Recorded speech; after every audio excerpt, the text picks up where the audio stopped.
wearing a band shirt today, and I feel like I should. I feel like I'm out of uniform. Normally I'm wearing a band shirt in all my videos, but I'm not today. That's really upsetting. Well, what are you gonna do about it?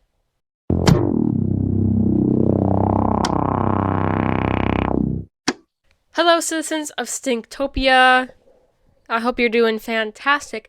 Me, not so much. I literally just recorded this, but it didn't record. There was 1 full second of video.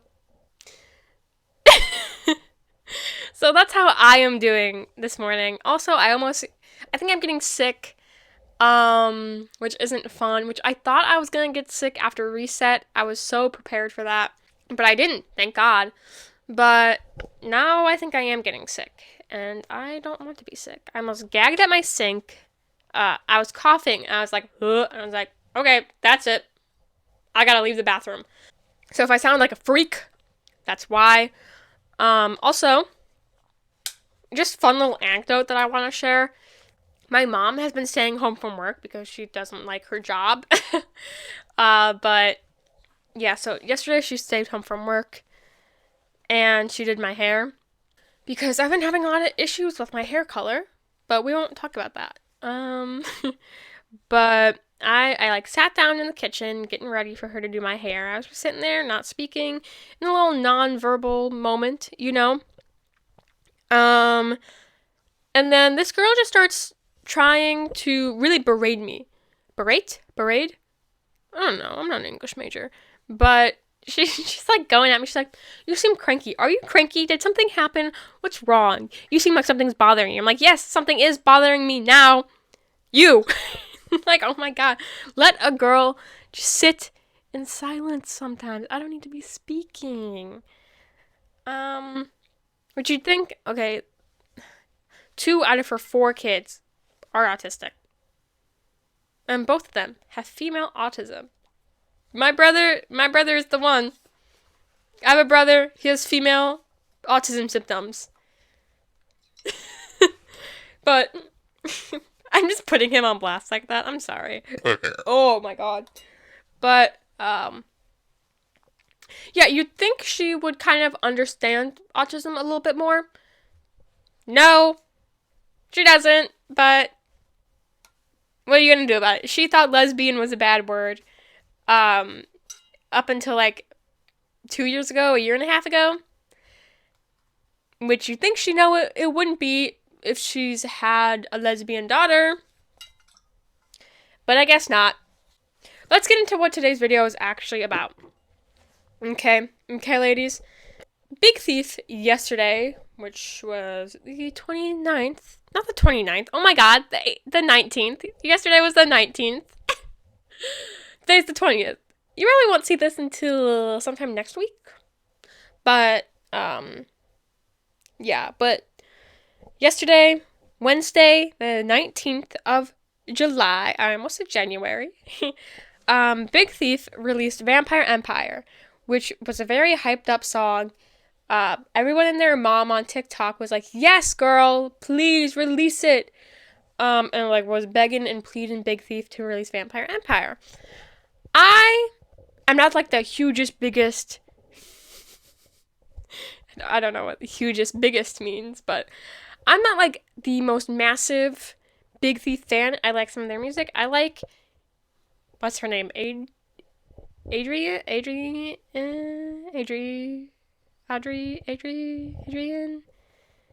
know her name. I'm so sorry. But I like her solo stuff a lot.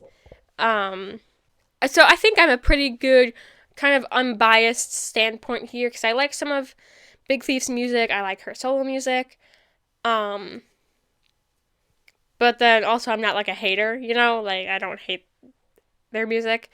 So yeah, let's just get into it. I will probably pull up a couple screenshots of TikToks I find to do like to just prove my case. But yeah, let's just get into it.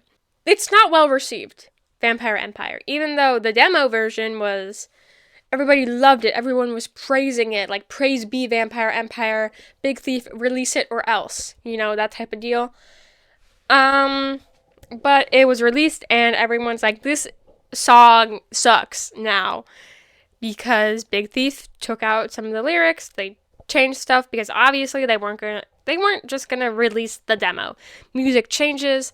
That's like the whole fun thing of lyrics, whatever, like they change.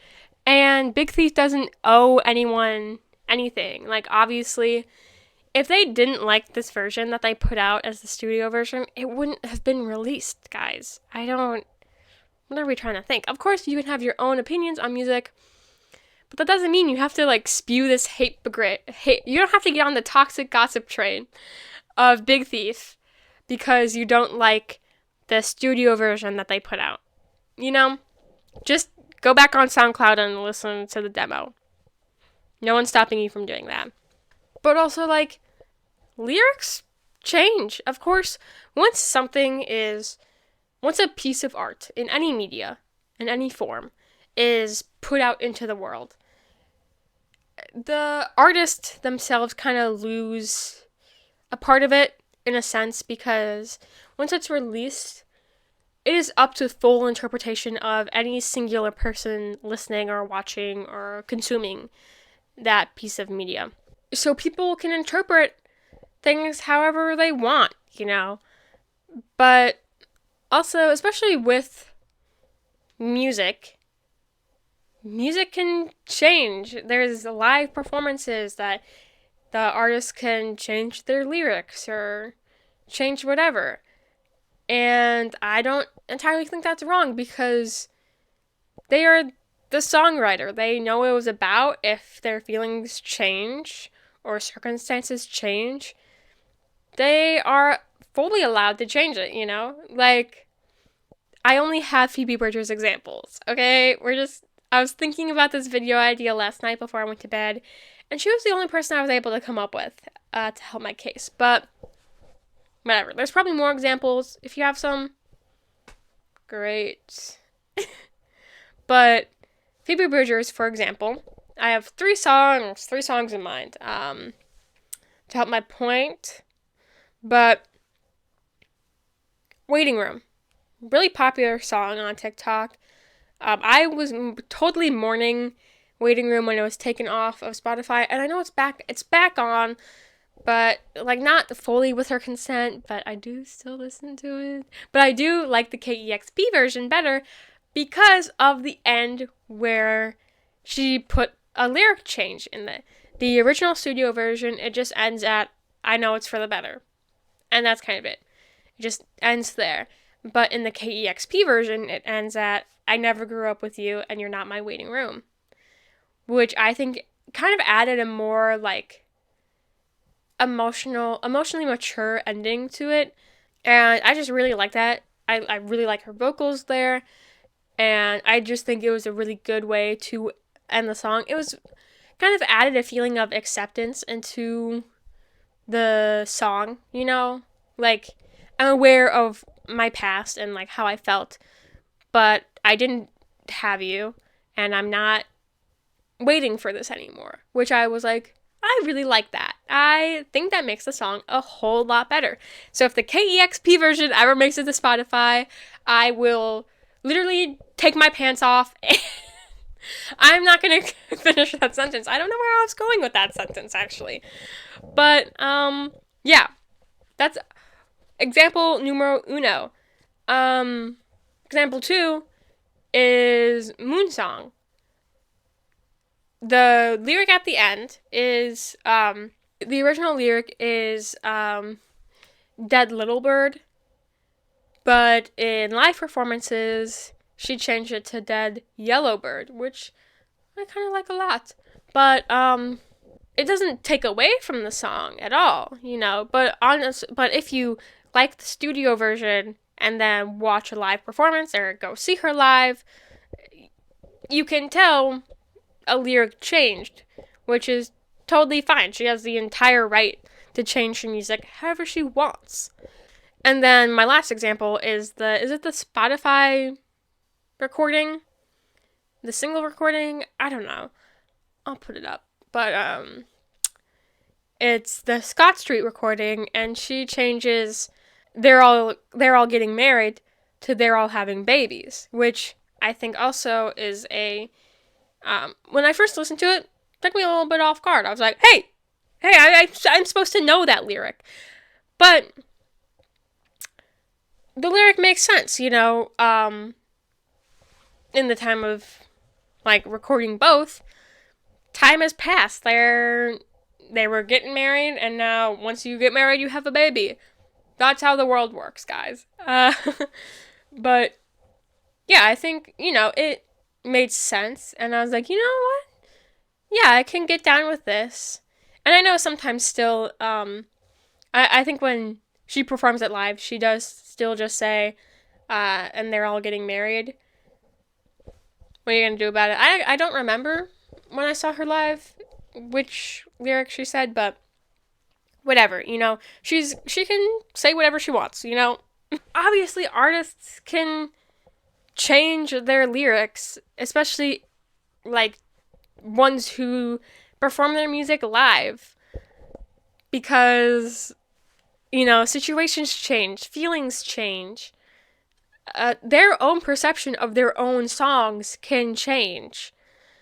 And it's not something like a piece of art or a movie, where once you kind of have a movie, it can't really change all too much. The movie is the movie. You can have different interpretations of what you think the movie means, or what a certain scene means. But at the end of the day, the movie is still going to be the movie. Unless they pull a Disney thing where they change the audio slightly, say different things. Is that a real thing they do, or am I just making that up? I don't know. But I swear to God, I watched some video on that once, and I don't know if it was a serious video or not. And I just got conned into watching a 45-minute video or something. But I don't know. I remember seeing something about that once. But they can obviously do something like that. But for the most part, what happened in the movie is going to stay in the movie, and you can't really change that unless you do a remake, But with something like music, where it is, kind of the goal is to perform live, you can change the lyrics. Of course, if you're going to change, the whole song, your audience is going to be like, okay, alright, sure, whatever. But, a lyric change here or there to express, a difference of feelings with the song or what was going on, I think that is totally acceptable and good to do. And I like when artists do that. So I think dogging on Big Thief for getting rid of some of their most popular lyrics in Vampire Empire is not the most horrible thing in the world. Of course, I have my own feelings about the song, right? I do think that I don't know the lyrics off the top of my head, but one that I keep seeing, and I'm also a little on the fence about, but one I see a lot on TikTok is people being upset over them taking out. The lyric itself is, I've walked into your dagger for the last time in a row, trying to start a fire with matches in the snow. Is that the lyric? I think so. But in the released version, in a row was taken out.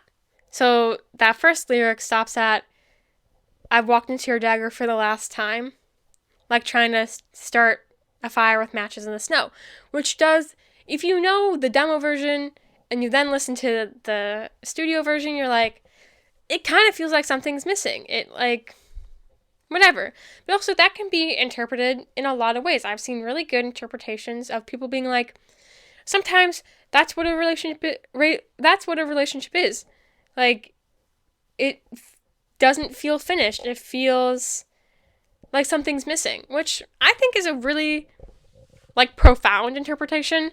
And I really like it. Obviously, I'm not a relationship expert. I can count my relationships on one hand. And that's a big fat 0. I do agree with some people being it kind of throws off the rhyming of it, because in a row and then in the snow, you're okay, yeah. But also, things don't need to rhyme. but also I do like that it rhymed. But I'm not gonna go online and be like, Big Thief should take down the studio version and just release the demo version because this new version sucks and they don't know what they're doing. And like, some people are just getting way too worked up about it, and I think that's the thing with like the popularization of music on TikTok, is that people will fall in love with just like one section of lyrics, but then in the fully released version, if those aren't in there, you're like, okay, what's going on? And it can turn a lot of people away. But like I said, they can do whatever they want with their music. It is their music. We're not the ones. Like, fans begged and begged for this song to be released, to then just throw a hissy fit when it was. Like, if I was Big Thief, I'd be like, y'all can just shut up. Like, oh my god. Like, pick one. Like, no one's stopping you from just going on SoundCloud or YouTube and just watching or just listening to the demo version. No one's stopping you from doing that. So why is everyone making such a big hissy fit over it? It's not like the demo version was wiped from existence. There's still both versions out there. And I even think Big Thief, I don't know where it was. I was trying to find the statement when I was eating breakfast this morning, but I even think Big Thief themselves was like, music changes. Like, we weren't just gonna put out the same exact thing that we performed just to like appease people. Like, music has always changed. It will always change. Like, they weren't just gonna put out a version that they didn't like, you know? It's not that they didn't like it. Well, actually, I don't know. I'm not any of them. But I think we just need to stop making such a big deal over it. Because it's not that big of a deal. I don't know. I don't know what else to say about that. But yeah, I just think we just have to stop being haters. We have to get our heads out of our butts and just grow up a little bit. Because it's not that big of a deal. It's not the end of the world. And if you don't like the studio version, don't listen to it. No one is forcing you to listen to it unless you like get in a car with someone and they're like, you're gonna listen to it. Then I guess maybe you have some right to complain, but like about the person, not the song itself. Yeah, I think everyone's just gotta stop being like haters. Because also you see people on TikTok right now being like, oh, well, this is what Big Thief does. Like, this is just Big Thief. And these newer fans and like TikTok fans, this is what they get for falling in love with a song that was subjected to change. Like, of course, I think people's expectations had to be reasonable, and people are being a little bit unreasonable right now. But, also, why are you villainizing new fans? Like, there's always going to be new fans, and that's just how music on TikTok works nowadays. Like, sorry. I do genuinely kind of think the age of gatekeeping is kind of over, because anything is gonna get popular on TikTok now. And I'm starting to sound like a 80-year-old talking about it, but I don't know. If they don't like the song, they don't like the song. It's not that big of a deal, and I just think everyone has to get off their high horse on both sides. And we just need to come to an understanding that some people really like it and some people don't. Hi, I want to add a little like editor's note as I'm making my lunch and I'm starting to edit. The whole discourse surrounding the song is also a really big reason why I like Bite the Hand from Boy Genius as much as I do. If you've never listened to that song, listen to it maybe. But it just speaks on like a really good way of like the relationship between a musician and their fans, of like you can't be everything you want your fan base who wants you to be. You can't give them all. Even though you want to, you try to. Um, it's like a weird dichotomy between a musician and their fans, because I mean, you want to make your fan base enjoy your things, happy, like whatever. You want to appease them, but at the same time, it's your art. It's your like heart and soul that you're pouring out. Um, and also, just sometimes fans can be not good. So sometimes you just want to do what you want to do. And do I think Big Thief's in the wrong? Absolutely not. Yeah, that's it. Okay, bye bye. My tummy, my stomach really hurts. And I have a headache. This like kind of made me like angry. I don't know who I am anymore. That last part was a joke, but my stomach does legitimately hurt.